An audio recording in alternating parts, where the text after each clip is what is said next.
You have no choice but to vote for me. At a Pennsylvania Shell petrochemical plant to give what was billed as remarks on American energy and manufacturing. The Pittsburgh Post-Gazette reports that the workers standing behind Donald Trump in their matching high-visibility clothing were not given a realistic option to not attend.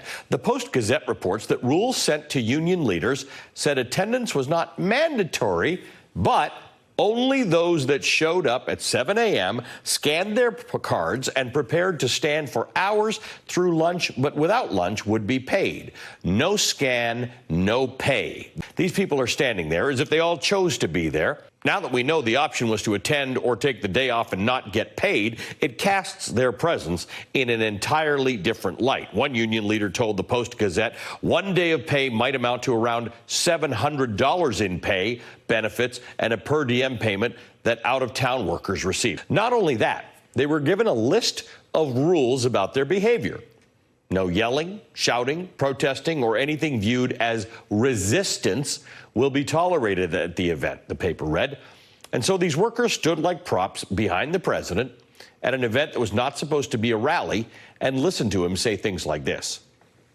I'm going to speak to some of your union leaders to say, I hope you're going to support Trump, okay?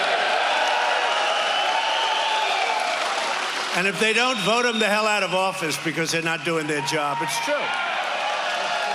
Vote them out of office.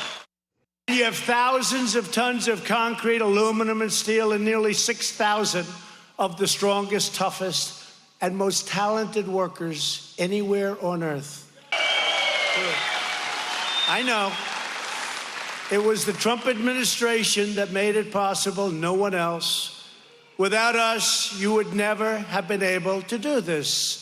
Shell announced its plans to build the complex in 2012, midway through President Barack Obama's term in the White House. The president's steel quotas on foreign steel were preventing the construction of this plant. That this ended up becoming an official event.